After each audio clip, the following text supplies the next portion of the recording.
Welcome to World News Today. Today's story comes from The Guardian.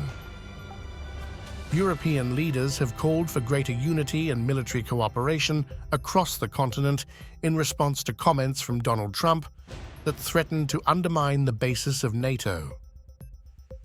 Donald Tusk, Poland's prime minister, said on a visit to Paris on Monday that there was no alternative to the EU and the transatlantic alliance before a summit in which he discussed deepening defense relationships with the French president, Emmanuel Macron.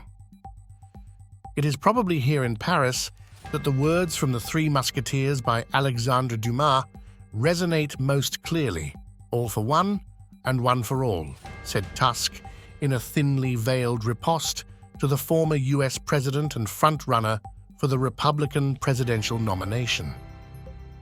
On Saturday, Trump caused outrage and concern in Europe when he said he would not defend any NATO member that had failed to meet a long-standing target of spending 2% of its gross domestic product on defense and would even encourage Russia to continue attacking. On Monday, some European leaders were openly critical of Trump. On a visit to Cyprus, Frank-Walter Steinmeier, Germany's president, said, "These statements are not responsible and they help Russia." Others were more nuanced. David Cameron, the UK Foreign Secretary, said Trump's remarks were unhelpful. "Of course, we want all countries like us to spend 2% of GDP, but I think what was said was not a sensible approach." There was a more sympathetic response from an EU neighbor of Russia. Kaja Kallas, Estonia's prime minister, said, "I think what the presidential candidate in America said is also something to maybe wake up some of the allies who haven't done that much."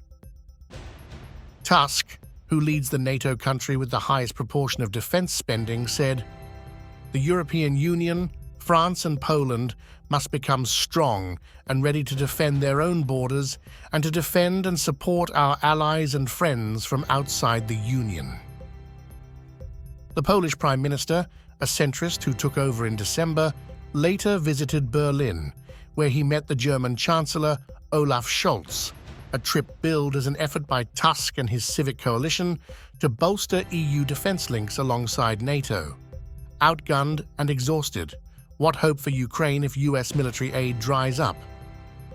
Read more. Tusk's political grouping traditionally values closer relationships within continental Europe, compared with its predecessor, the Law and Justice Party, which preferred a more direct relationship with the US and the UK. Macron said it was a joy to have you back, and to have, through Tusk's government, partners who we can trust, are pro-European and clear on European security and the major challenges we face. Tusk previously led Poland between 2007 and 2014. Ukraine is desperately short of artillery ammunition, the principal weapon in the near two-year war, and is being outgunned by a ratio of 5-1. While Russia has transitioned to a war economy and is expected to make 4.5 M shells during 2024, supplies from the US have halted while Europe has struggled to make good the gap.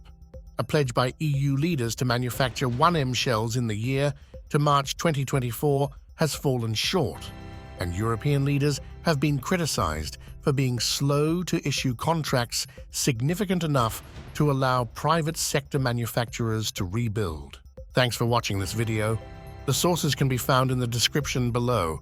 Subscribe for more daily news from across the world.